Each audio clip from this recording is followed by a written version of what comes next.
Yeah, stay prepared for the up and downs. Life is like a seesaw. Some say it's a bitch, man. What's going on, guys? This is Just Another Critic, back with another episode. We have week 4 takeaways. It is 1:24 a.m. My time right now on a Sunday, going into the NFL Sunday. College football Saturday is just finishing up with the game in Hawaii, and I wanted to get these takeaways done because I got a lot of fresh thoughts on my mind. Amazing games this weekend, guys. Amazing games, amazing finishes, incredible comeback by UCLA in that Washington State game. But as far as my takeaways go, lots to cover. First game I wanted to touch on, that USC-Utah game. If you saw my picks, I had USC pick 31-27. The final ended 30-23. Utah, they hadn't seen anyone yet, right? And I talked about how they would have to get caught up to game speed as far as playing against that type of competition. And that's why I felt like they would struggle in this game because they came into the game sluggish because they had been dealing with cupcakes on a week-to-week basis. USC had already played some better competition. I wouldn't necessarily say BYU. That was just, an away game, tough game, playing at higher elevation. But USC ended up playing Stanford. Overall, I just think they played better opponents. Utah coming off of cupcakes with NIU and Idaho State, feeling real good about themselves. But obviously, in this matchup, USC has a lot of talent, and that was on full display. Friday night, USC got the dub, 30-23. And that Utah team, while they're still very good, they have just shown that they have a tough time beating USC on the road, right? They're 0-5 now after this Friday at the Coliseum.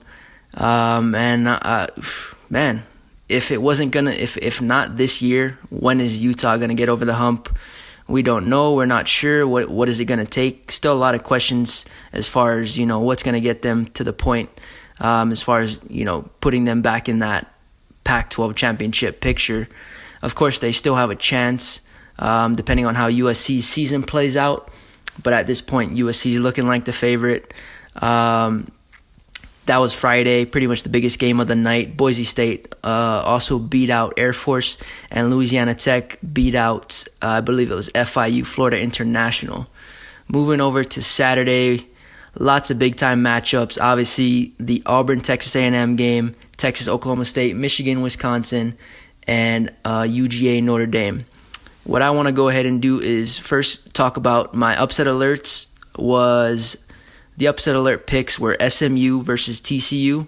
SMU got the upset. Second one was Appalachian State versus UNC. App State got the upset. And then my last one was Florida versus Tennessee. So I got 2 out of 3 this week. My upset picks are looking pretty consistent on a week-to-week basis. So definitely something to keep an eye on as I continue to do these predictions. Wanting to start at the top of the list at the 25th ranked team, TCU, who lost today against SMU. No surprise here at all. Obviously, I had them in my upset alert picks. And coming off a win versus a Purdue team without their starting quarterback, Elijah Sindelar, who was accounting for roughly 80% of their production, 500 passing yards per game. And obviously, a big part of their offense is Rondale Moore. But if you don't have the guy in the pocket to get him the ball in space, he's just not going to be as effective. So that really that win over Purdue didn't really tell me a whole lot because Purdue was missing a few critical pieces to the team as a whole, not only on offense but as well as on the defense. Arizona State at 24, coming off a win against Michigan State. I said it after that game. I will continue to say it. They were overrated. They didn't deserve a 24 spot.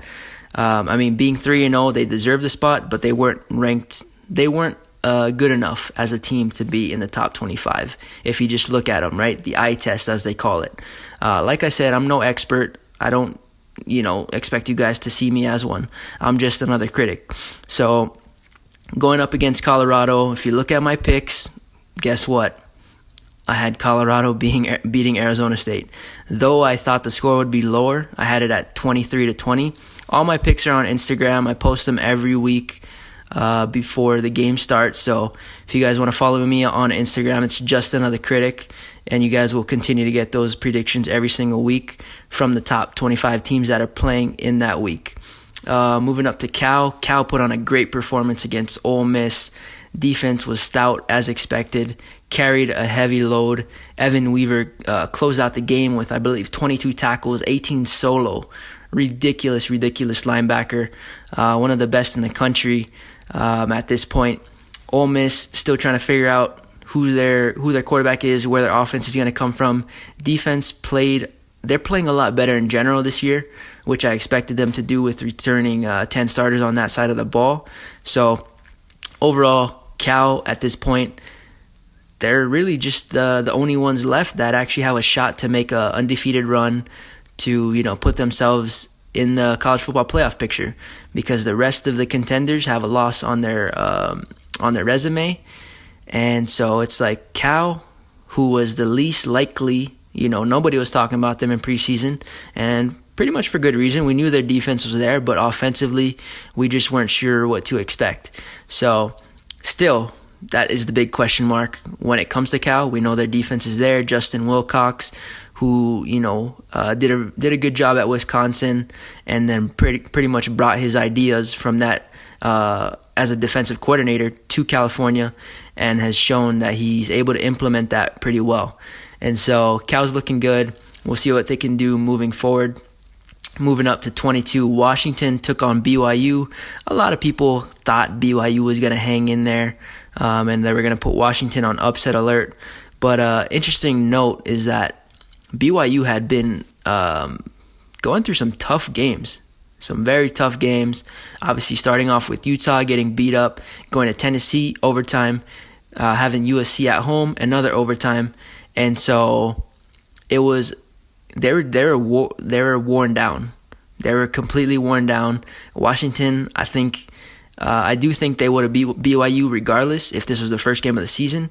But I definitely think those past two games, the Tennessee and the USC game going to overtime, definitely took a toll on the Cougars. And so Washington had a dominant win there. But we'll see what Washington can do. They still got a lot stiffer competition coming up as the season moves along. But right now, Eason has had a good bounce back, right, from that poor showing against California. And so we'll see what happens moving forward. Washington's looking good. Pac-12, right? So we'll see what happens in the Pac-12. Virginia at 21, they took on Old Dominion. Struggled. Old Dominion at one point, I believe they're up 17-7. Eventually Virginia, made the comeback.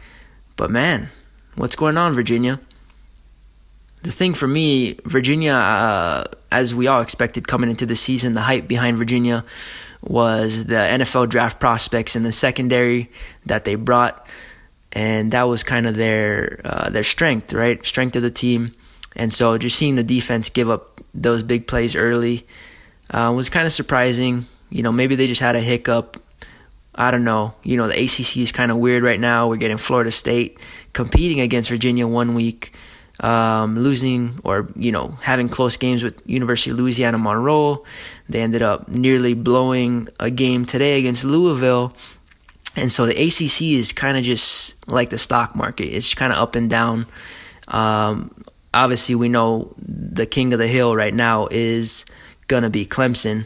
But after today's showing by Virginia, who I thought would challenge Clemson, I guess it's just still going to be Clemson. So moving up to number 20, I talked about Boise State a little bit earlier in the podcast. Yeah, they took on Air Force. Air Force looks like a very good team, and they might see Boise again in the Mountain West Conference championship game. Air Force really good. Quarterback looked like he was cramping up late, but they still kept him on the field, which was a poor decision by the coaching staff. It looked like it was a leg. He had an issue with his leg, and they're having him throw the ball.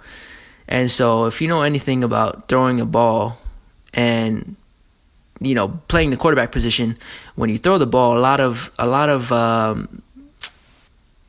that pace on the ball is going to come from your base and your stance and your feet. So he wasn't able to set his feet, and he wasn't able to step into the pass, where and then he threw an interception because it was just a weak throw. And so I don't know why they didn't sub him out, bring in the second guy who was arguably the better thrower of the two. Anyway, I think Air Force would be a good team this year. Boise State looks solid again, finished that game strong, 30-19, but that game was a lot closer than the score indicates. So keep an eye out for Air Force. They'll be making some noise this year in the group of 5. Moving up to 19, Washington State, coming off a win versus Houston, which I said wasn't very impressive. Houston, a very poor defense, and they only put up 31 on them. We already know what Oklahoma did to Houston, so obviously I'm going to compare and contrast and take from that. They took on UCLA, and Washington State was at home. UCLA was down 49-17 in the third. Let that sink in. Came all the way back. DTR, former wide receiver at Bishop Gorman, turned quarterback, stepped up tonight. Anthony Gordon for Washington State threw for 9 touchdowns, 500-plus yards. I don't really care because UCLA's defense is complete garbage. And when he sees a real defense, I don't see him doing this at all. UCLA, DTR, absolutely shredded that Washington State defense, and that's what you get with a Mike Leach type team. You get a Big 12 team who can throw the ball, but they don't play defense. So UCLA upsets Washington State 67-63. 130 points scored in this game. Ridiculous. Washington State, 2-3 loss team. If I didn't already say it about Arizona State, 2-3 loss team. I don't expect them this to be their only loss on the season. I never really bought this Washington State team because they hadn't played anybody yet, and they still haven't played anybody yet. So, moving up to 18, we had Iowa. They had a bye this week. Up to 17, Texas A&M. They took on Auburn at home, College Station. A lot of people thought that would be a big advantage to them, which so did I, and so did you, and so did the rest of us, which makes a lot of sense because that place gets rocking. The thing is, Auburn didn't. Auburn came into the game with no fear and literally they just dominated on the edges offensively, and they used their speed, their Olympic speed from Anthony Schwartz and a handful of other guys, Eli Stove, whoever else they're using in the backfield, and they're just beating them outside to the edges, winning on the edges, and because they knew Texas A&M was strong inside from that Clemson game, right? They shut down Travis Etienne, and so they came in with a very good game plan. The surprising thing for me was more so A&M in general, not necessarily in this game, but offensively as a whole throughout the season, because we just expected more from them. We expected them to be better compared to a season ago where they looked phenomenal at times, right? And they played their best football at home. We did not see that today. We did not see A&M bring their best at home versus the Auburn team who had a lot of question marks offensively. I personally questioned them as well. I didn't think Bo Nix was ready for this game. I didn't think he would, do enough to get them over the hump, playing in enemy territory, especially after how he performed against Oregon at a neutral field. And this was going to be at A&M, at College Station. I didn't check the box score. I didn't check the statistics, but, obviously Bo Nix didn't light it up, but he made the throws he needed to make, and he did the things that was required of him in order to get his team the win. And so, very surprising win from Auburn. That was the only pick of the big games that I got incorrect. My final score on that one was actually Texas A&M 27-20, but Auburn won 28-20. Crazy. So my scores, man, watch out for those things. They're pretty dang close. Moving up to 16, we had Oregon taking on Stanford. Very ugly, sloppy, slow, sluggish game. check that alliteration. But yeah, guys, I mean, it was just, weird. Oregon is not looking dominant right now. And if they're going to want to even have a slight chance at putting their name in the hat at the end of the year as far as, possibly finding their way into a college football playoff spot, they need to dominate every single Saturday against every single opponent. I don't care who it is, Stanford, Montana, whoever the heck it is, they need to be winning by 4, 5, 6 touchdowns minimum, especially with one loss on your resume, to an Auburn team who's looking pretty good, but they are looking beatable. Auburn does look beatable right now. They don't look unstoppable. Yeah, that's all I have to say right now about Oregon. They've still got tough games ahead. So they're going to be tested. They're going to have the opportunity to maybe earn that right to be in the college football playoff. And so we'll see how it plays out. We're in week 4, going into week 5. Moving up to 15, we got UCF beat a Stanford team at home 45-27 the week before. Took on Pitt today. And this was a game that I felt like was a trap game. And I wasn't sure if we were going to get the Pitt from last year or the Pitt from the Penn State game, right? Because Pitt lost to Penn State 17-10. And if you guys watched the game or you saw the scores, we obviously got the Pitt from Penn State. And they looked really shaky at times. Obviously, UCF is a big play, ability type team, very explosive, and they're beating Pitt over the top. At one point, Pitt was up 21-0, and then next thing you know, UCF was up 24-21. And so it was crazy how things flipped on Pitt. But at the end of the day, they came together, they rallied, and they ended up winning on the Philly special. Crazy enough. They called it the Pitt special or whatever they called it, but we all know it was the Philly special. Come on now. Yeah, man. UCF, man. They go down, I believe is the first loss in the regular season in over 3 years. Something like that. Don't quote me on it. But yeah, great game. But yeah, first true freshman in enemy territory at Pitt. We thought he was going to pull it out. Didn't. Unfortunate. Dylan Gabriel, the Hawaii man. He's got a lot of potential. True freshman. I think he'll bounce back. UCF will still have a great season. But obviously, that pretty much takes away a lot of their swag, right? Because at the end of the day, UCF was trying to push the limits just as Boise State did, in years past to try and break through for those group of 5 teams and put them into the conversation of possibly getting them into the national championship, which was in the past for Boise State, and now fighting for a college football playoff spot, which doesn't seem to be in reach with the way that things are set up. Like I said, I think UCF's going to go ahead and finish out a great season and probably have this as maybe their only loss on the year.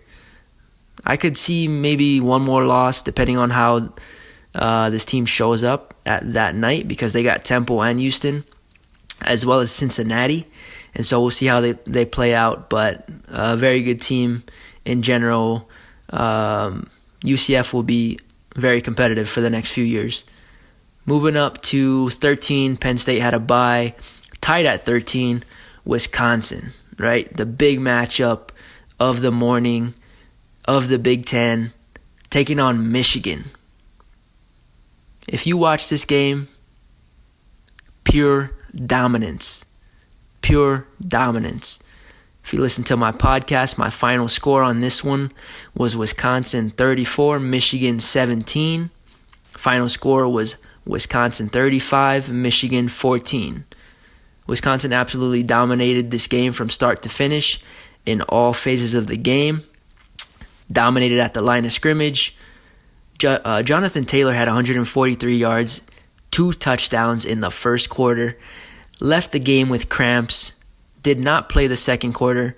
Came back in the second half. Got himself 200 yards. And basically let the second and third string running backs get reps.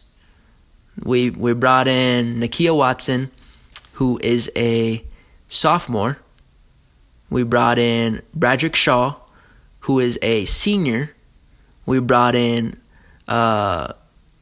Groshek, who's been with our team for who knows how long. He's been here forever at Wisconsin. Groshek, number 37. So we rotated through about 4 guys.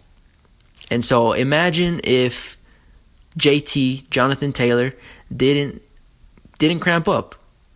This dude probably would have went for 300 yards, 3 or 4 touchdowns. So amazing day by JT. Defense looked great. Unfortunate targeting calls by 2 of the safeties, which eliminated them, ejected, and which eventually led to Michigan scoring their first touchdown. But defensive coordinator Leonard, he basically brought in the reserves late in the fourth quarter to pretty much get them some game experience, and that's where the second touchdown came in, garbage time. Man, this Wisconsin team looks really impressive. Obviously, we knew what they had with Jonathan Taylor. We know what they have when it comes to O-line. They just produce it every year. What I talked about in my podcast was the sleeper unit, which wasn't going to be talked about, is their wide receiver core, which played a big part in moving the chains, as well as Jack Cohn. Jack Cohn, man, amazing day. 2 touchdowns, rushing touchdowns, 123 yards or so through the air, 13 of 15, very efficient, and that's all Wisconsin needs. They need a quarterback who is smart, who's able to make the pass when he's asked to, who's able to limit mistakes, and who's able to take what the defense gives him. And so, big time addition at quarterback with Jack Cohn, very smart player who was a former lacrosse recruit to Notre Dame, turned down that scholarship. I believe he was a top 10 lacrosse recruit, something like that. And you can see that in his athleticism. I mean, he is not he's not comparable to anybody like Russell Wilson or anything like that. But he's a lot more mobile than your typical Wisconsin quarterback. Great performance by Wisconsin. Love what I'm seeing. Bright future ahead. They will compete for the Big Ten championship, which will likely be against Ohio State. So they're probably going to see Ohio State twice this year, once in the regular season, and the second time in the Big Ten championship. Moving up to 12, we've got Texas, beat out Rice a week ago, smashed them. Got Oklahoma State this week. My final score on that for the predictions was 41-38. Texas wins it 36-30. No surprise here. It was pretty much a back and forth game, quarterback, with wide receivers obviously making plays. Tylan Wallace, a handful of guys over on the Texas side. I mean, you can name them all. They're all making plays out there. Ellinger, of all of them, making big time throws, scrambling, gaining yards. Oklahoma State, man, they took it down to the wire. I mean, Texas was up by 2 scores at one point, but Spencer Sanders, man, redshirt freshman, he's going to be a problem in the Big 12 for the years to come. But yeah, Texas won, looked good. Pretty much at this point, man, it just looked like another Big 12 football game. Defense inconsistent, offense there as expected. Very explosive players on both sides of the ball. But yeah, Texas looked good. Practically looked the same as they did against LSU. Oklahoma State looked better at times on defense, but like I said, inconsistent from both sides, which we're used to seeing from Big 12 sides. So we'll see. The big game moving forward is going to be Texas taking on Oklahoma, and then Oklahoma State taking on Oklahoma, because we might see this matchup again of Oklahoma State and Texas if Texas beats Oklahoma and then Oklahoma State beats Oklahoma. That'll be 2 losses, and Oklahoma State would have 1 loss, Texas 1 loss, and then they run it back. Because at the beginning of the season, Oklahoma State was my sleeper pick to make the Big 12 championship, and I still think they have a strong shot at doing it. Moving up to 11, we have Michigan. Obviously, a lot of hype surrounding this team as it's just a continued narrative, right? Overhyped, underperforming, and I really feel bad for Jim Harbaugh. I think he's a great guy, great coach. He's done a lot for the program. If you look at where this team was before he came in and took over, the recruiting wasn't near even close to what it's at. The number of wins that they're consistently getting on a year-to-year basis wasn't where it's at. I understand that, the fan base isn't happy with what he's accomplished this far because it's Michigan. That comes with a big responsibility, coaching at a school like that, bringing in the recruits you're bringing in, and not performing to the level that they know you can perform to with those types of players that you're bringing in. And so the question that they're posing, right, is it sounds like they want Jim Harbaugh out, but if you take out Jim Harbaugh, who do you insert? Because like I said, before Harbaugh was here, Michigan wasn't looking very good. I mean, I get it. They're not looking great right now, but they're winning roughly 10 games a year since he's gotten to Michigan. So Michigan's not looking, like Michigan. I thought they were a lot better last year. They had a better identity. This year, I'm not sure who they are. They don't know who they are. Defensively, they're still pretty good, right? They're still pretty good. Obviously, that's not gonna the way that Wisconsin completely annihilated them doesn't support my argument, but at the same time, people aren't giving enough credit to Wisconsin. They won't give enough credit to Wisconsin even after this game because they're gonna say, "Oh, well, Michigan's a crappy team. They didn't play anybody yet." But they were saying that before this Michigan game, and this Michigan game was supposed to be the team that is somebody. So Michigan, I still think they have the potential to be better once they figure out who they want to be. It looked like they were kind of figuring that out late in the game. They were just throwing the ball downfield a lot more, a lot of back shoulder throws. And just putting it up for those wide receivers who are big names. DPJ, Tariq Black.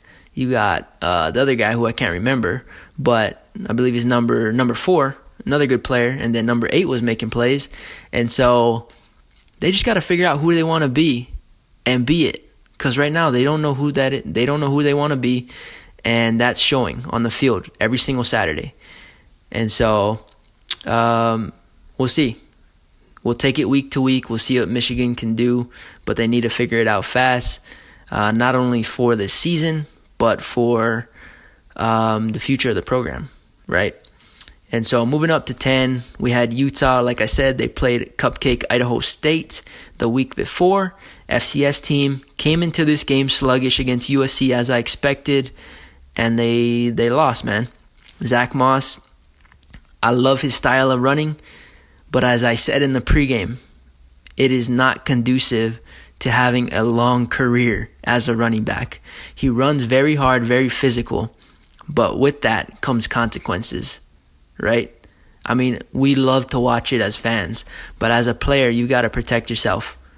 And so, especially if he's wanting to, take his game to the next level, eventually be an NFL running back, he's just got to know when to take those hits, know when to put himself in harm's way and get those extra yards, and know when to just get out of bounds or go down and be smart in protecting himself.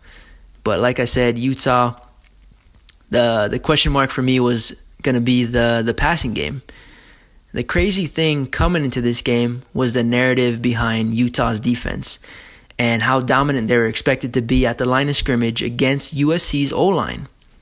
The narrative that we finished the game with was USC's D-line dominating Utah's O-line. Crazy, right? And it's no surprise. It shouldn't be a surprise. USC has the talent everywhere. That defensive line, they're getting better as the weeks go on. And once again, noting back to my preseason picks, one of my sleeper units of the year was the USC defense. Very young, but lots of potential. And so people call me crazy until it happens, right? And these things are continuing to happen. So guys, pay attention. I'm throwing out clues for you.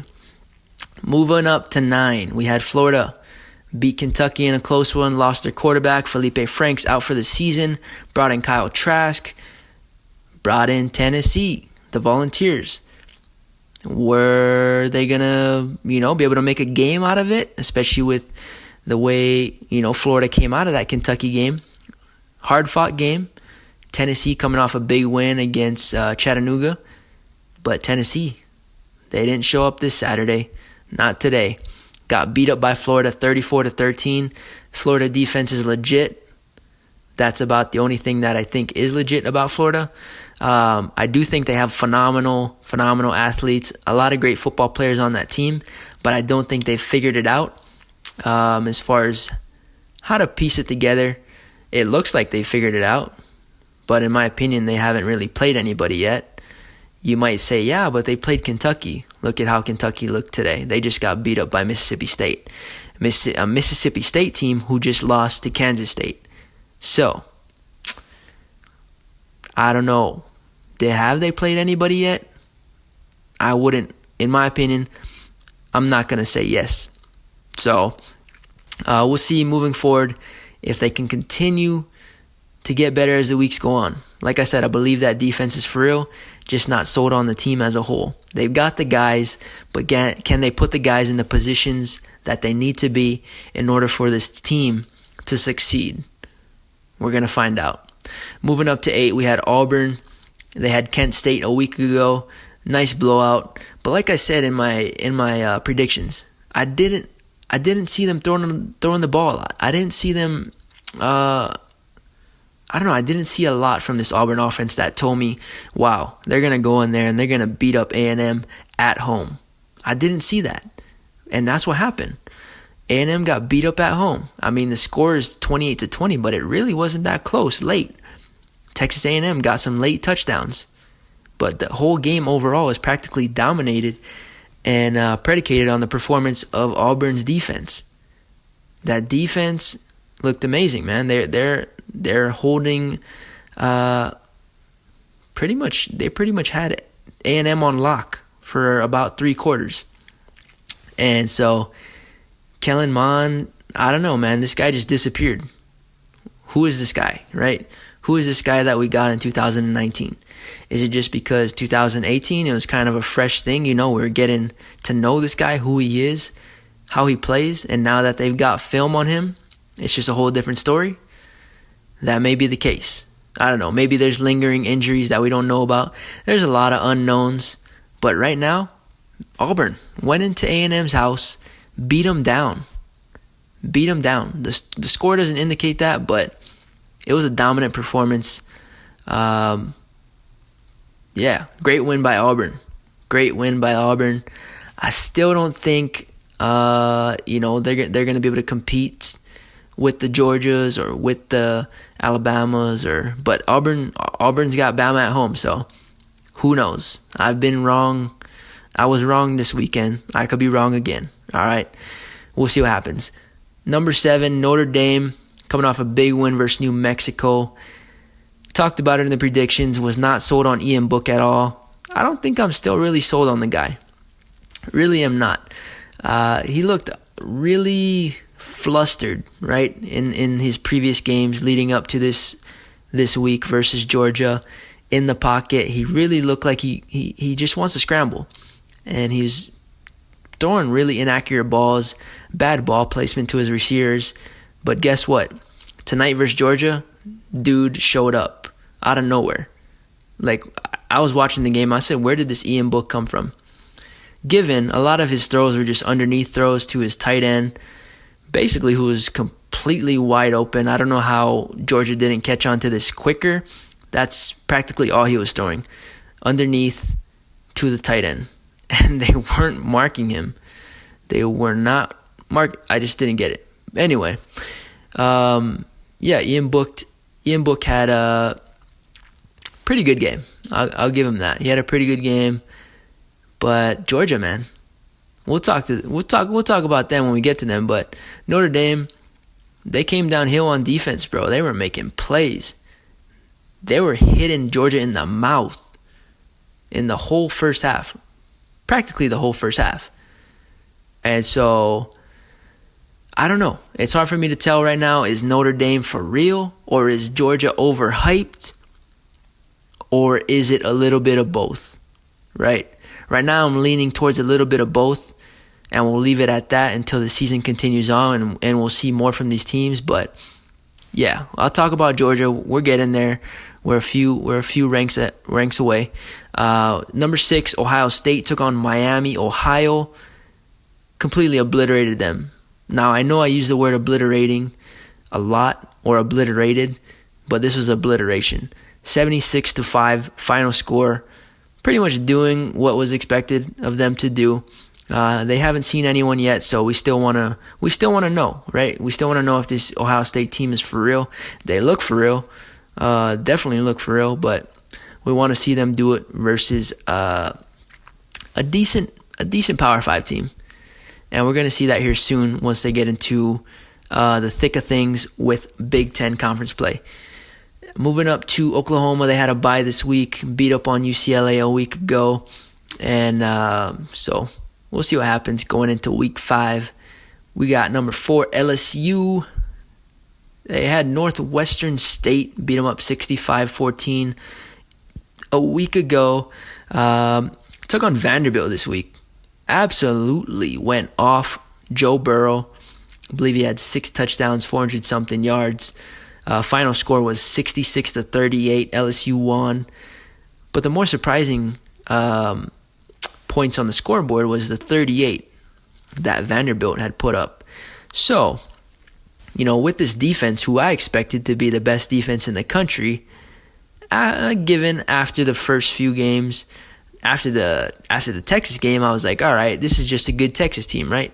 And then playing today against Vandy, giving up 38, now I'm starting to question my decisions, starting to question whether or not these guys are for real. I don't know. Because if you come into, a game against Bama, and you're going to bring that secondary, you're going to bring that defense, we already know what Tua brings to the table and those wide receivers. You're going to get shredded. And so we'll see, man. They really need to get themselves cleaned up if they're going to continue to compete for the SEC. And so we'll see what happens if they can get a bounce back week in week 5. I don't know. We'll find out soon. But Joe Burrow still ripping people, having a great week. Wide receivers going off. They've always had the talent at wide receiver. Have never had a quarterback to put the ball where it needed to be until 2019. And so we'll continue to watch LSU as the season moves along. Great performance by the offense, defense, clean it up. Number 3, Georgia. This was kind of a disappointing showing for me, and I'm not even a Georgia fan, right? They had Arkansas State last week, 55-0. Got Notre Dame, number 7, coming in to Athens, Georgia. In your house, 90,000 plus people. 90,000 plus people in your house. You got Notre Dame at your house. But we got what I feel like Kirby Smart making very conservative calls, really not letting Jake Fromm take this game over in the first half. I don't know why. That's just how I feel. That's just how I saw it. You're at home. Why don't you want to go out there and dominate these guys, right? The reason I say conservative is because just some of the calls that he made, especially moving to the second half where it was a 4th and 1 within the Notre Dame territory. I believe it was on the 30-yard line or so, and it was fourth quarter, if I'm correct. Correct me if I'm wrong. But yeah, it was in the fourth quarter. 90,000 people, your house, who you call the best running back in the country, DeAndre Swift, and who a lot of people have said are the best offensive linemen in the country. So you got the number one running back and the number one O-line in the country, and you got a 4th and 1 in Notre Dame territory, and you kicked a field goal. I didn't get that, because you gotta want to go out there and dominate these guys, make a statement on Notre Dame. These are statement games. Of course, they're gonna have a lot more games to make these statements. Maybe that's why he played conservative. I don't know. But for me, that was just weird. That was a very weird call, and it almost came back to bite them when Notre Dame had 2 minutes to make a drive. But obviously, defense came in clutch, made a play, forced Ian Book to make a throw. But yeah, Georgia, this Notre Dame team allowing 230 yards on the ground. 230 yards on the ground a game. That's what opponents were averaging against them, and they had only played Louisville and New Mexico. So, coming into the game, I believe Georgia was averaging close to 300 yards or so on the ground. Correct me if I'm wrong. With a stable of running backs that pretty much all of them could be starting at a Division I college this year. With, like I said, a lot of people called the best O-line in the country. And they ended the night with, I believe it was under 150 yards on the ground. And so, I don't know. They weren't as dominant as I expected them to be. I feel like they could have been if they let Fromm sling it a lot earlier. I feel like their wide receivers were underutilized in this game. They've got big-time matchups, mismatches on the outside, especially with Cager, who that's where Fromm got the touchdown, and Cager had made a few other big plays, even before that and after that. The dude is big as hell. He's massive. I don't know how tall he is. He looks about 6'4", 6'5", maybe 200-something pounds. He's going to win those 50-50 balls. They had that mismatch on the outside quite often, but they didn't let him sling it until the second half. So I don't know. If you're listening to this, tell me your thoughts. What do you think? Am I wrong? Did this Georgia team not play conservative? Because that's what it looked like to me. Maybe they're just saving it. Maybe they're just pacing themselves. Maybe they're just pacing themselves for this long and rigorous SEC slate of games that they have ahead of themselves. I don't know. You guys let me know in the comments.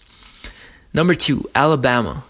3-0. South Carolina a week ago took on Southern Mississippi. Cupcake. Wiped them out. Ate them up as they should. Moving up to number 1, Clemson. Syracuse a week ago. Blew them out. Took on Charlotte this week. Blew them out.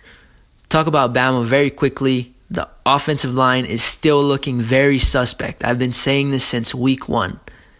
Defense needs to clean it up. They don't look disciplined out there, man. They don't look like defenses that we've seen from Bama in the past. They still look lackadaisical. They still look like they're a bit lost. And I understand that because they've lost a lot of guys to injury on that side of the ball. But they need somebody to step up, even if they're not in a leadership role, and to start getting these guys in line, because conference play is right around the corner.